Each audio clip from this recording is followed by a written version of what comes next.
Good evening, everyone. Welcome to Parent University. This evening, we have a panel of experts who have joined us to present and answer questions on gun safety. It's important that you know we're not here this evening to discuss laws or policies. This is not an anti-gun or a pro-gun presentation. We are here this evening to talk about what we can do to help keep our children safe. For those of you who are new to Parent University, I just want to go over a few steps on how Parent University works. We are going to start with a presentation, and then we have a panel of experts who will help answer your questions. You're watching this via YouTube, and so we've opened up the comment section on YouTube. We ask that you put your questions into the comment section. We're only going to be answering questions that pertain to the topic being presented this evening. If you have an unrelated question, you can email us at communications@rrps.net, and we'll do our best to get you an answer. Also, we ask that you don't use the space for general comments. We want to be sure that we're capturing all the questions as they come in. So we'll be removing any comments or questions that do not pertain to the topic, or any links or any inappropriate content. Again, if you do have a question that's not related to the topic this evening, or a question that we're unable to get to, you can email us at communications@rrps.net, and we will get you a response. With that, I would like to introduce you to our experts this evening.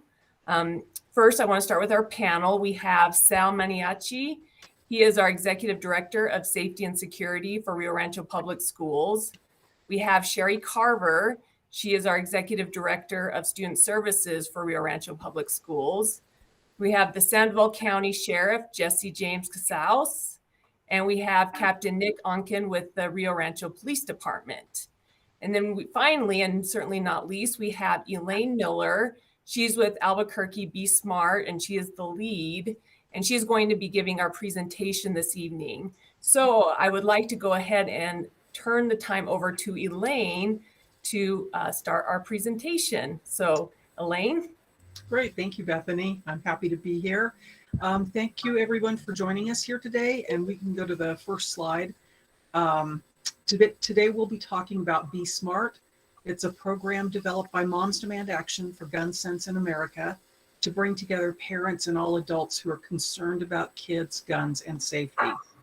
So as we mentioned, my name is Elaine Miller, and I'm the local lead for the Albuquerque chapter of Be Smart. I was raised with guns. My grandfather, my father, and my brother all went hunting, as many New Mexicans do. We were also taught how to handle guns safely and occasionally took them out for target practice. As an adult, I have chosen not to own guns, but many of my friends and family members do. I joined Be Smart about 3 years ago because the message of secure storage and keeping guns out of the hands of children is particularly meaningful to me. When I was 16 years old, I was babysitting an 8-year-old, and he locked himself in his mother's bedroom one day. When I got the door open, he was pointing a gun at me, and it had been stored on the top shelf of the closet, in the corner, in the dark, in a shoebox, underneath several other shoeboxes, and his mother had no idea that he knew it was there and that he had been handling it. So that is exactly the type of situation that we are trying to prevent here. To the next slide. In the US, firearms are the second leading cause of death for children and the first leading cause of death for Black children. Now, as this slide shows, more than 1,600 kids are killed with guns in the US every year. That's an average of 5 children a day. When children in America are killed with guns, the majority of those deaths, 53%, are homicides, and that is nearly 900 children per year. Another 700 children die by firearm suicide each year, and 90 are unintentionally shot and killed. We go to the next slide. We do know that approximately 5.4 million children in the US live in a household with at least one loaded, unlocked gun. And this number has likely increased in light of the surge in gun sales during the COVID-19 pandemic. While school shootings and mass shootings typically make national headlines, the reality is that for children under the age of 13, gun homicides most frequently occur in the home. And one study showed that nearly 90% of unintentional shooting deaths and injuries among children under the age of 15 occur in the home. What's more, we know that in incidents of gunfire on school grounds, up to 80% of shooters under the age of 18 obtained the gun they used from their home or the homes of relatives or friends. Now, we know this is an emotional issue, and we come from different walks of life. I assume that most of you are parents. Some of you are gun owners, some are not. You may have had a personal experience with guns, and some of you may have even been impacted by gun violence. We do believe that most gun owners want to be responsible gun owners. So we are here today to talk about what all of us, gun owners and non-gun owners alike, can do to make sure children don't have unsupervised access to guns. We can go to the next slide. So for now, let's leave politics at the door and agree on three things. First, we all want kids to grow up happy and healthy. Second, we each have the right to make responsible decisions about how to protect our homes, our families, and our communities, including whether or not to have a gun in our home. And third, if we can prevent even one child gun death or injury, it's our responsibility to do so. We are not here to talk about laws or policies, so let's just set those aside. Go to the next slide. So I do want to take a few minutes to talk specifically about what the consequences of unsecured guns look like. On this slide, you'll see just a few headlines from stories from across the country, although we know there are many incidents that go unreported. Some of you may remember from the news the first story in the top left. In January of 2018, there was a school shooting in Kentucky at Marshall County High School. At least 16 people were shot and wounded. Two of them, Bailey Holt and Preston Cope, were killed. The 16-year-old shooter had gained access to his stepfather's unsecured pistol from his bedroom. The next tragedy took place in May of 2018. A 4-year-old boy from Louisa, Virginia, unintentionally shot his 2-year-old brother Tyson after accessing an unsecured gun that was kept high in an upper cabinet. The next headline, kids are looking to carry guns out of fear, and easy access to guns can help facilitate the cycle of violence. Like 17-year-old Zeke of Jackson, Mississippi, who told the Jackson Free Press that some young people in his community carry guns out of fear of being robbed or shot and believe that having a gun will allow them to defend themselves. And let me also point out our final story about 13-year-old Mikey from Brewster, New York. Mikey was a friendly, popular 8th grader. He was an expert bowler, an avid athlete, and he loved video games. In January 2013, Mikey came home from school, took one of his father's unlocked loaded guns, and shot himself. His family knew Mikey to be a happy kid, and they don't believe he had planned to die that day. But with easy access to a loaded gun, Mikey made an impulsive decision that tragically became a fatal one. All four of these stories show the fallout of when young people get their hands on unsecured guns. No story is quite the same, but all are tragic and all are preventable. The next slide. It is important to recognize that even if you are practicing secure storage, or if you don't have a gun in your home, you can't be sure about other homes. You can't be sure about how responsible other people are being. And that's where our Be Smart program becomes helpful. So what can we do? We can learn to be smart. The next slide. All right, so let's start with S, secure your guns in homes and vehicles. 13 million households with children contain at least one gun.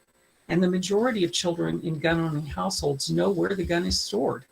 And we already know that in incidents of gunfire on school grounds, the majority of shooters under the age of 18 obtained the guns from their home or the homes of relatives or friends. Like the tragedy that unfolded at Marshall County High School in Kentucky that we touched on earlier. So what do I mean by securing guns?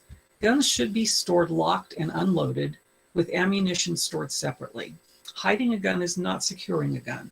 We know that can lead to tragedy. We talked about the 4-year-old Virginia boy who unintentionally shot his 2-year-old brother after accessing an unsecured gun that was just stored high in an upper cabinet. And remember Zeke from Mississippi, who spoke of the complicated safety reasons that push some kids to want a gun. Keep in mind that kids may feel a variety of emotions about guns, from curiosity to fascination to fear. As adults, it is our responsibility to prevent easy access to guns.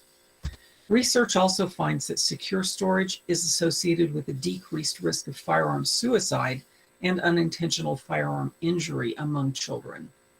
One study showed that households that locked both firearms and ammunition had a 78% lower risk of self-inflicted firearm injuries among children and teenagers, and an 85% lower risk of unintentional firearm injuries. Some commonly used secure storage practices include using a cable lock, a lockbox, or a firearm safe, as well as storing firearms unloaded with ammunition stored separately. Unsecured guns also contribute to the staggering number of guns stolen each year. An estimated 380,000 guns are stolen from private gun owners every year, and gun owners are 3 times more likely to have a gun stolen if they carried a gun in the last month.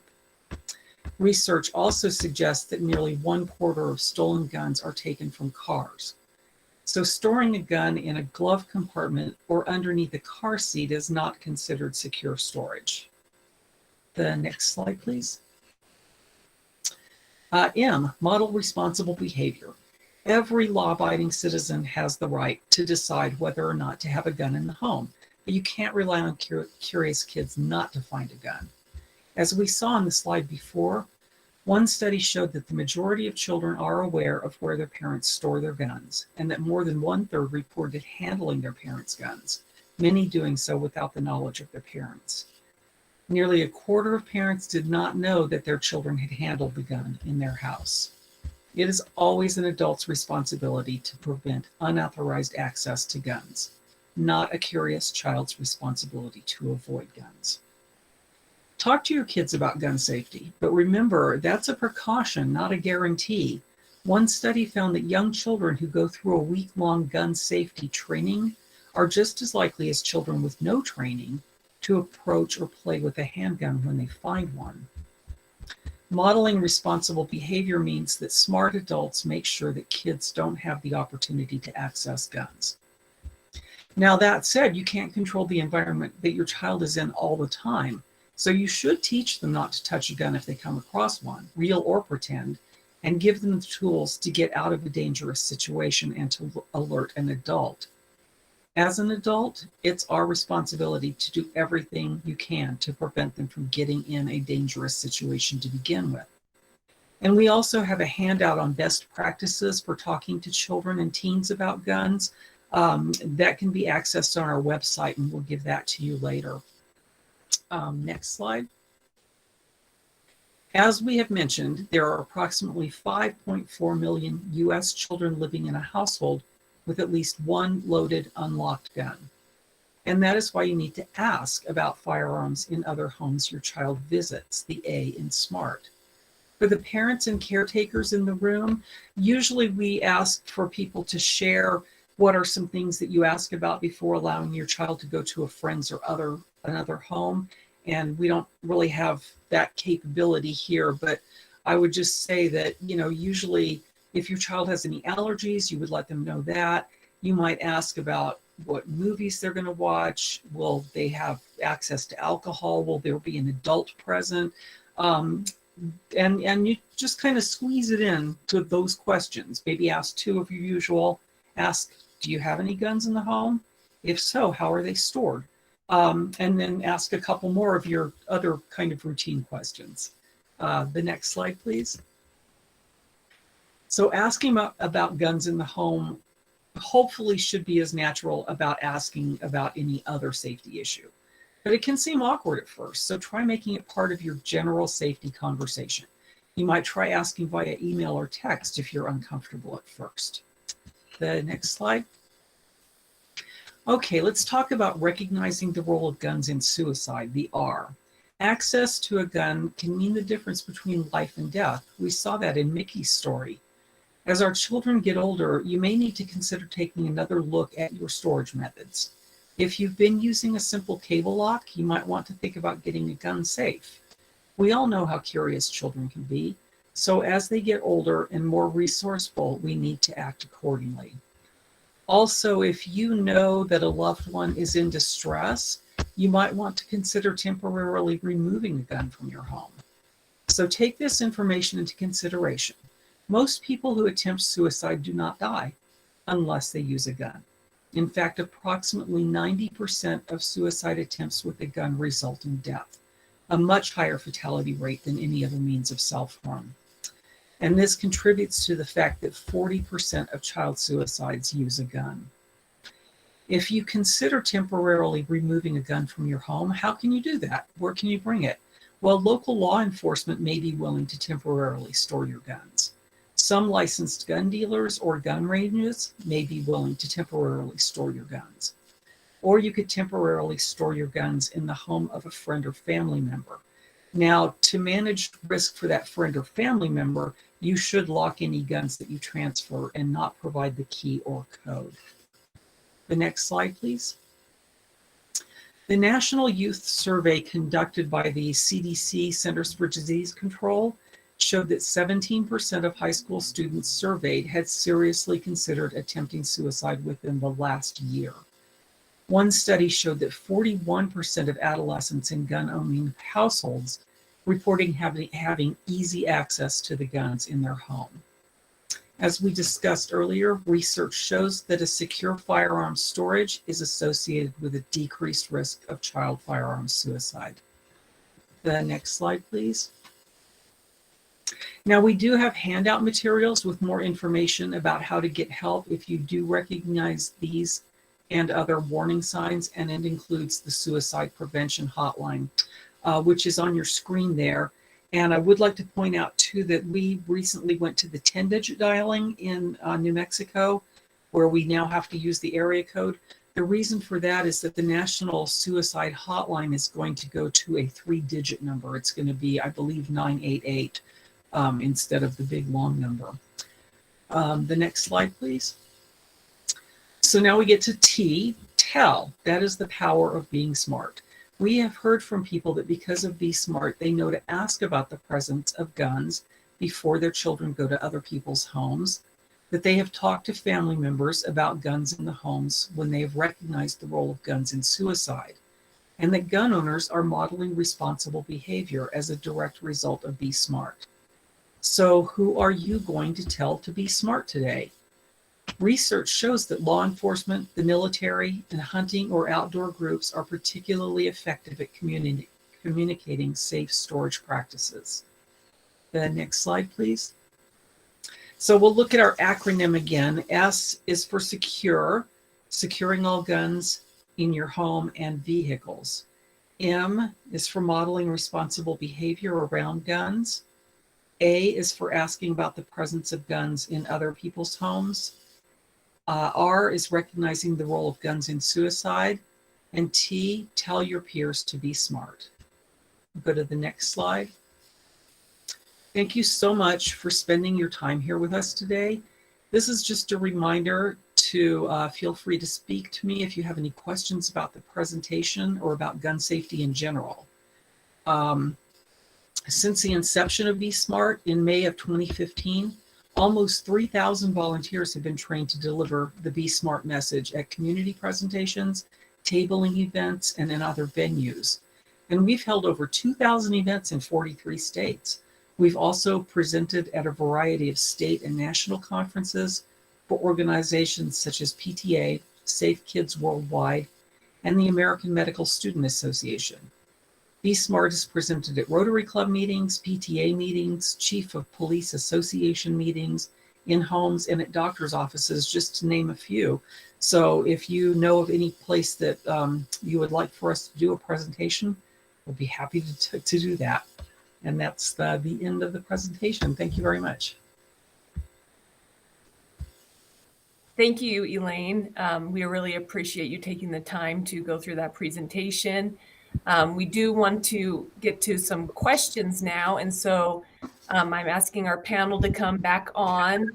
And I'm just going to go around. I'll say your name. And if you can just give a little bit of your background so our parents know who is included in our panel this evening. We'll go ahead and start with you, Sal. If you can just, thank you. Thanks, Beth. Yeah, my name is Sal Montiacci. I'm the Executive Director of Safety and Security for Rio Rancho Public Schools. My background, I was a former police officer with the Rio Rancho Police Department. I was there for over 20 years. And then I went to work for the state of New Mexico with the New Mexico Gaming Control Board, where I served as a special agent and ultimately ended up on the board as the law enforcement commissioner. And I've been with Rio Rancho Public Schools for about 4 years and really enjoyed the challenge of keeping our schools safe. But anyway, glad to be here tonight. Thank you. Thank you, Sal. We'll go ahead and head over to Mr. Onken. Good evening, folks. My name is Nick Onken. I'm a captain currently with the Rio Rancho Police Department. I oversee our Criminal Investigations Division. I have 21 years of law enforcement experience here in the state of New Mexico, and I currently oversee our behavioral health initiatives within the agency as well as within the community in terms of how our officers interact with folks in times of trouble, in behavioral health crisis within our community. Additionally, I've been a firearms instructor now for nearly 20 years with the agency as well. I'm an armorer with a vast experience in firearms. Thank you. Sheriff Casaus. Hello, my name's Jesse James Casaus, Sheriff of Sandoval County. Thank you all for joining in. I'd like to say that I'd like to commend Bethany for such a great presentation. But a little of my background as well, 20 years law enforcement, recently got elected as sheriff. And I myself am a firearms instructor, probably not as experienced as Unken. Haven't been doing it too long, but I'm quite familiar with firearms, and as you can imagine. And like to reiterate that besmartforkids.org seems to be a great resource for everyone, along with projectchildsafe.org. So for all you parents that have any questions on the safety and ways to address other parents and how to secure your firearm, these are great resources. Thank you. Thank you. And last we have Sherry Carver. Hi, good evening, everyone. I'm currently the Executive Director of Student Services, and I was previously the principal at Rio Rancho High School. Been in education for about 30 years. Thank you. All right, so we are going to go ahead and get to our questions this evening. We're going to start first. Our question is, at what age do you recommend that we start talking to our kids about gun safety? I don't know that there's really any specific age. It's just one of those things that if it comes up, then you talk about it, just like with most things, any other kind of safety issues. Great. Beth, just I think what we need to look at, and every child is different, every parent is different, and how they, introduce a firearm perhaps into the home or into the lifestyle that the child lives in. I think when a child starts to present an interest into what that item is, when they are able to identify it, and moreover, probably before you think as a parent that they are going to be capable of manipulating that firearm, that is the time, because children watch TV, they watch movies, they watch and emulate adults, and they are going to very quickly pick up on the behaviors and the patterns that the parent exhibits with that firearm. And there's going to be a natural curiosity there. And I think that is probably the best time to start having those conversations. Initially children, they basically equate respect with fear. It's not until we get quite a bit older that respect takes on a totally different mindset for folks, for young adults and for adults. And I think that children need to have an understanding that it is a dangerous tool. We train our kids that knives are sharp. We train our kids that stoves are hot. We don't run with scissors, things like that. And so as you are introducing those safety concepts, you don't run into the street. That's a perfect time to say, and if you see something that looks like this, you don't touch it, you tell somebody, you go from there. And realize as parents too that kids really do have a natural curiosity for those things. And I think to a certain degree, when appropriate, if we over mystify it, we say never touch that, and don't ever touch that, don't ever go near one, and we don't explain to them why, that's only going to further that curiosity that child is going to have. And when they have the opportunity, they are going to seize it, whether you're present or not. So bringing them to a situation where they have an understanding of the dangerous of it, and that it's a tool, and try to demystify a lot of that goes along with it. As kids get older, I think that the next step is talking to kids about death and the fact that death is permanent. A lot of kids don't understand at an early age how permanent death is, that it's not a video game. Life is not a movie. People don't jump back up after being shot. They can't just, hit a key code on a controller and come back to life. And I think a lot of kids don't understand the finality or the seriousness of these kinds of behaviors. Thank you. I'd like to add on the curiosity. What Nick brought up is even if the child is not really ready to be trained or to shoot or whatever the case is, take them out to the range just so they can experience that, at least the bare minimum, the concussion and the force and the destruction, just to take that curiosity away. Not to say that's a total solution, but at least they will be able to see the power rather than seeing it in the movies that John Wick or whatever. There's easy manipulations. It's hard to shoot a firearm, and if they can see the difficulties and the force it has, I think that could be one deterrent. That's all. Thank you. Hey, Beth, I would like to share a story. So I have a friend of mine who's a Secret Service agent and a very experienced firearms handler, a collector, a gunsmith, just a very knowledgeable gentleman when it comes to firearms. He told me something he did with his two sons, and I thought it was a pretty great idea. I'd like to know what my colleagues think about it. But I guess when his boys were 9 and 11, he took them to the range and he set up watermelons on the range. And he let them shoot the watermelons with the firearm so they could see the devastation that happens when you fire a firearm, what happens when that projectile hits something. And he said the look on his 11-year-old's face was just incredible, because he just didn't, like you said, we see it in movies, we hear about it, but when you actually see it and you see it as the result of your own hand, the tool that you have in your hand, because that's what I refer to them as tools. I think it's pretty impacting to a young child, and I think I'll tell you, if I had to do it all over again, that's what I would do with my kids, just so they could have seen just exactly what the devastation is when you utilize that tool and what happens with that projectile as it leaves the barrel. Thank you. All right, our next question kind of talks a little bit about, I don't disagree with locking up my guns. However, I'm concerned that in the incident of an emergency, if someone was breaking into my house, that I would not be able to get to it in a quick manner. What do you say about that? Well, there are locking devices available that can be quickly opened using like a keypad or a biometric technology. So you can actually store your firearm in a little safe that uses your fingerprint or a touchpad, to enter a code, and you can get into it within seconds. So that is definitely a secure storage method for keeping kids from unauthorized access. Yeah, Elaine's absolutely right. Those options truly do exist, and the prices on those pieces of equipment are coming down. People drop hundreds and upwards of $2,000 on some firearms. Spend the extra $100, $200 to secure it appropriately.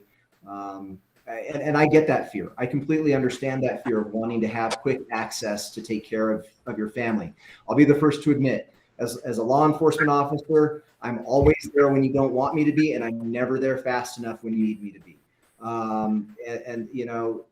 It's the reality of the world that we live in, and a lot of people really feel like they need to be able to protect themselves, and I completely respect that.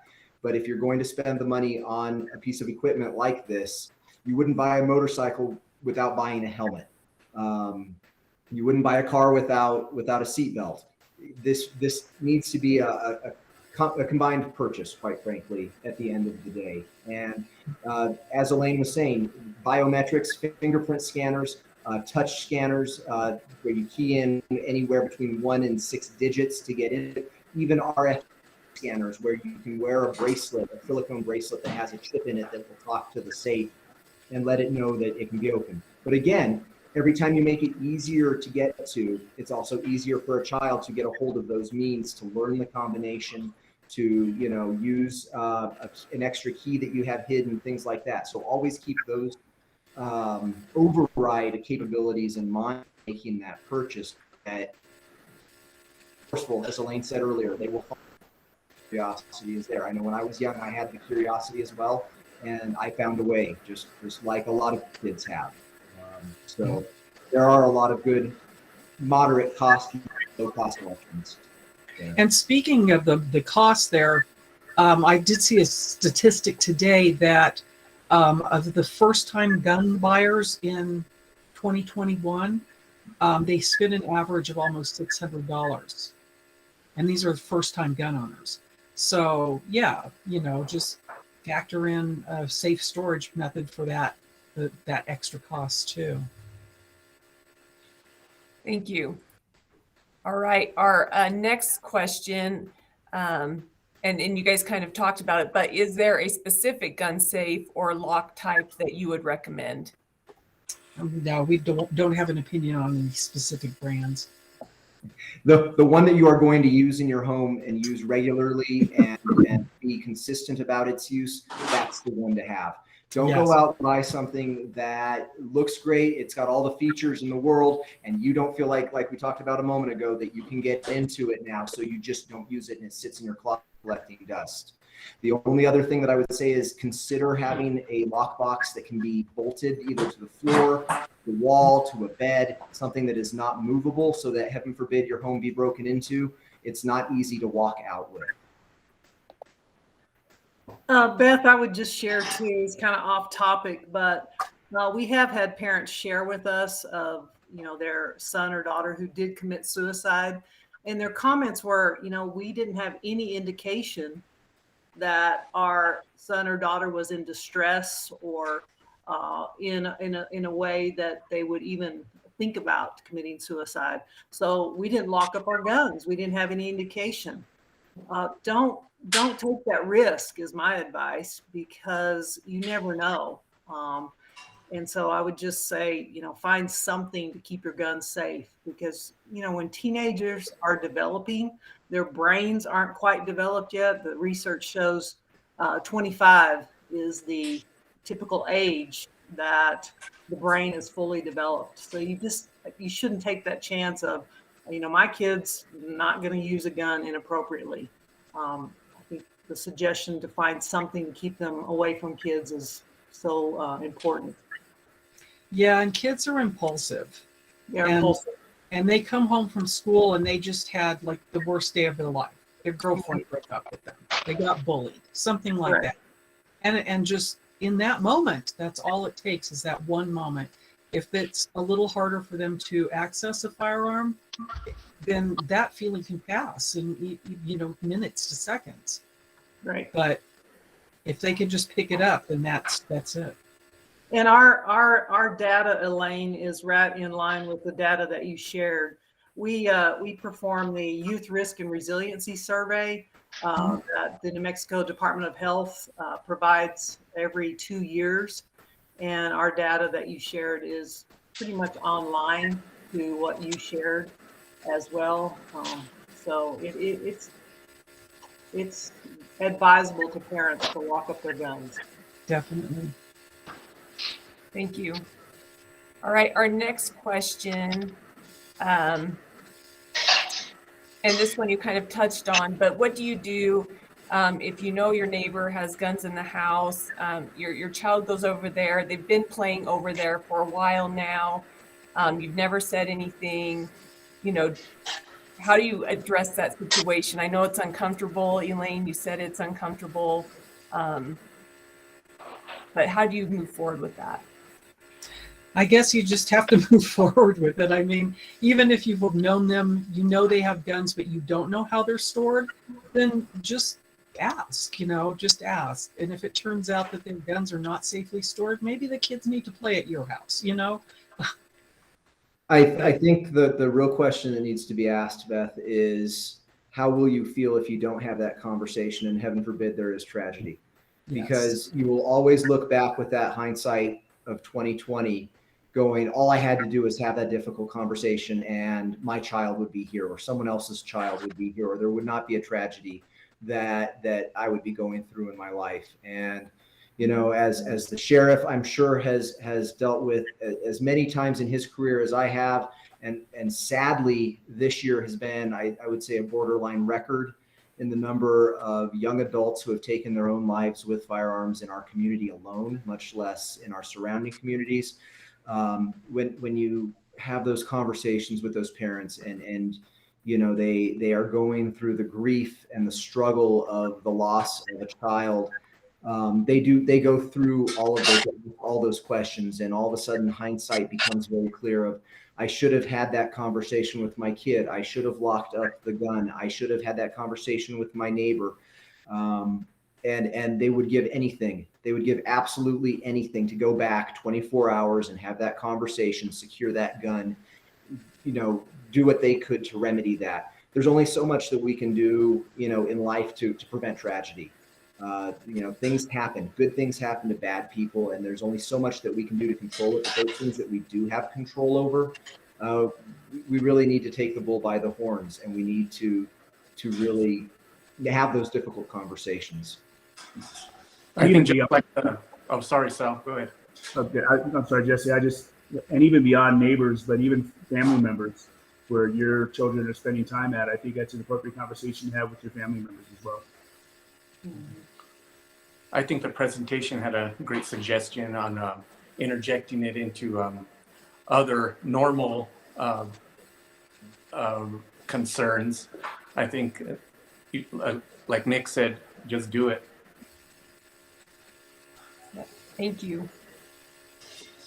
All right, and is there a more in-depth gun safety course that you could recommend for families? We don't recommend any specific one. I think going back to what Nick said, it's the one that you'll go to. But it sounds like you guys have those resources. You provide training? We don't at the police department, but again, we are able to be conduits for that kind of information, and we don't recommend any one particular program over another. But we live in a community in a large metropolitan area where there are indoor shooting ranges, there are shooting clubs. All of those organizations offer safety classes. They offer safety classes for adults. They offer safety classes for children or young adults who are of, you know, usually around the age beginning around 9 or 10. You know, there are a lot of programs out there. The National Rifle Association has a program. A lot of other organizations have programs. So Elaine's right. That would be my advice. The one that you will go to is the one to do. If you have friends or family members who are trained and have a knowledge base where you are comfortable with how they will handle a firearm and their ability to relate to a young adult, and that is something that you want to take on as a parent, is having them work with them, absolutely. It can be a learning experience for the entire family. It doesn't mean that all of a sudden you go to one of these safety classes and now you have to put an NRA sticker on the back of your car, or you have to carry a gun everywhere you go. It doesn't work that way.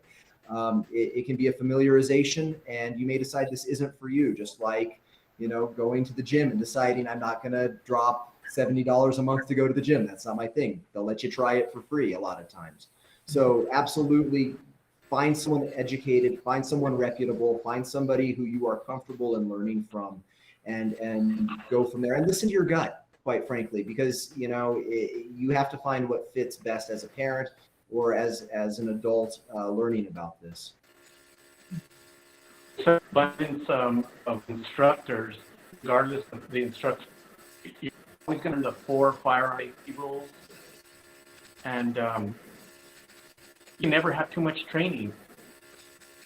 And in that training, you're going to experience the magnitude of the destruction, like I already mentioned. But the instructor will always reiterate, drill it into you, safety, safety, safety. So that's what I would encourage families to go as a family to get trained. Great, thank you. Our next question is, when parents have a gun stored in a gun safe in the house, should we tell our child about it or should we keep it a secret? I think secrets are bad. And they need to know it's there. They need to be trained in safely handling it. And it I needs, agree. yeah. Children will know if there's a firearm in the house. They will know if there's a firearm in the neighbor's house. They will know if there's a firearm in their grandparents' house. It's one of those things that perk up a lot of kids' ears. And again, modern pop culture does everything to build that up and to make that mystification that I spoke about earlier. So yeah, if you show up from Costco one day and you roll a safe into the house, they're going to know that something's going on. And that again, when it comes to things like that and how you secure your firearms, as a parent, again, myself, the combination to my safe is not the combination that it takes to unlock my phone. It's not the combination that is my PIN for my my debit card. It's not a number that they are going to be able to readily guess. And that has to be done with intention because we're lazy. We are all lazy and we are all very, very busy people. And so it's very easy for you to just use the same number that gets you into your computer and your phone and your Netflix account as what gets into the safe. And that's great for everybody outside of the home, but it does nothing to protect you from anybody who might be trying to access it from within the home. Thank you. And then our last question is, we've seen a lot of different gun issues across the nation, in the state, in other cities. What do our numbers look like in our county, in our city? Have we seen an increase here as well? I think we definitely have, and I think some of you have those statistics too. Every town has a website that is nothing but statistics, and they do break it down to the county level. And it is everytown.org. They have a lot of information on there too. In Sandoval County, we haven't seen an increase. I don't have the city numbers, but just to speak for the county. Yeah. Like I said earlier, I can tell you that suicides as a whole, as well as suicides of our youngest population, have gone up markedly in the last probably 3 years, and even more of a sharp increase in the last year or so. It is becoming an epidemic within our community. It is absolutely something that we need to be concerned about. Gun violence as a whole is on the rise nationwide, and unfortunately our communities are reflective of that in one shape or form or another. Just as the sheriff's deputies are responding to shots fired and shooting calls on a regular basis, so are our officers. It does not always make the nightly news. Unfortunately, it has come to the point where our media is almost desensitized to the violence that we are seeing in our community oftentimes. And it's a tragedy. It should not be that way, but we have lost far more teenagers in this past year than we have lost in a long, long time. And it is concerning. And anything more, than zero could be an alarm. I have to agree with that too. And the numbers show it from the survey I was referring to from 2009 to 2019. The thoughts of killing oneself as a youth have went up from 21% to 33%. And that's in 8th grade. So yes, the numbers have definitely ticked up, as Nick said, of having those thoughts. Mental health issues for students have really ticked up this year just from being on the COVID, at home. We're dealing with a lot of issues with kids just coming back to school, the anxiety and the stress of it all, and just trying to do our best to help kids through the process. Thank you. I really appreciate everyone joining us this evening. I know it's a uncomfortable topic, it's a challenging topic, but it's a very important topic and one that we want to ensure our parents are aware of and familiar with, so that we can all do our part to help keep our students safe. I wanted to give each of our panelists a final opportunity to give any last comments before we wrap up. And so we'll just go around. Elaine, we'll start with you. All right. Our website is besmartforkids.org. We do have a resources tab on there, and we have a lot of resources. You can print out the sheets on how to talk to your kids about guns, how to talk to your kids about suicide, a variety of other things. And then, of course, everytime.org for a lot of statistics, of position papers, that sort of thing. And then if anybody is interested in joining Be Smart, my email address is besmartabq@gmail.com. Thank you. All right, Sherry, do you Oh, have and I any? have one more little resource. There is a website, a place in Colorado, where if you go on their website and give them your address, they will send you a free gun lock. That is bigwavesinc.org. And I don't know why they're Big Waves in Colorado, but that's it. Big Waves Inc. INC. All right, so bigwavesinc.org, Yes, and you can get a free gun lock. absolutely. One for each address. Great. Thank Yeah. you. Sherry. Thank you, Elaine, for the presentation. I would just encourage parents, if they feel like their son or daughter is in stress or having those thoughts of self-harm, please reach out to your school counselors, your school social workers, or your school admin to see how they can support you as well. My office is always available. My email is sherry.carver@rrps.net. Thank you, Sherry. Mhm. Sheriff South. Actually, Elaine, can you repeat the last resource you mentioned in Colorado? Yeah, it's bigwavesinc.org. Okay, and I'd like to just remind all the viewers as well to visit your besmartforkids.org as well as the projectchildsafe.org. Yes, excellent. There's some great resources there, everyone. Yeah. Thank you. Thank you. All right, Sal. Yes, Elaine, thanks again for your presentation. It's that's the one organization that I'm very much in support of. The fact that it's non-political and doesn't show a bias either way for gun ownership. I'm sure my colleagues here on the panel in law enforcement, we're big, strong Second Amendment advocates, but we also are big advocates of responsible gun ownership. And I just want to let our parents know that our security officers, for the most part, are retired or former law enforcement officers. And if your students ever have questions or want to talk about any of these related topics, they can certainly go to our security staff, reach out to them, reach out to the members of law enforcement. They're all great, wonderful people that want to help. So we're an option for all of you. In my office again, my email is sal.montiacci@rrps.net.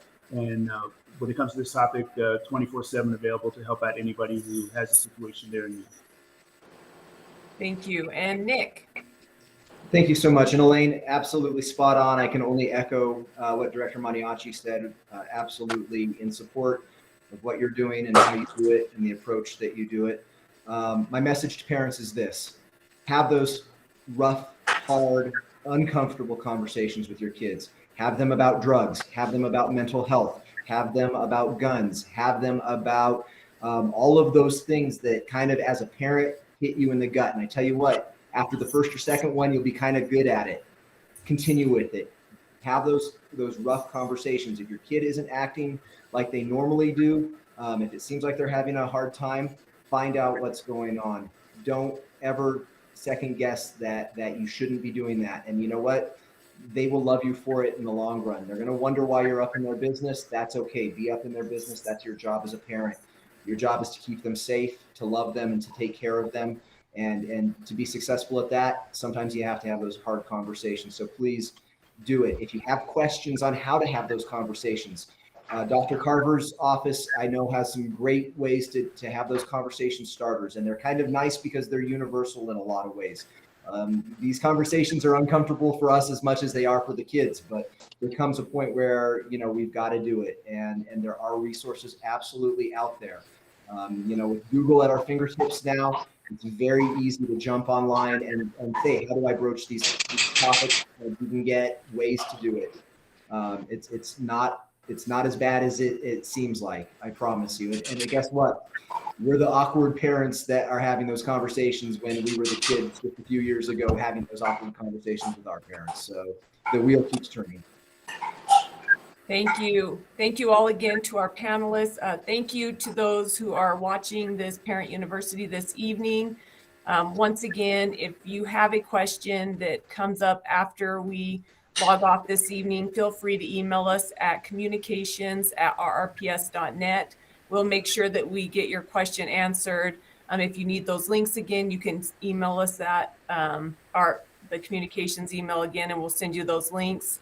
Thank you again for joining us. Thank you to our panelists, and we'll see you all next time. Have a good evening, everyone. Thank you so much.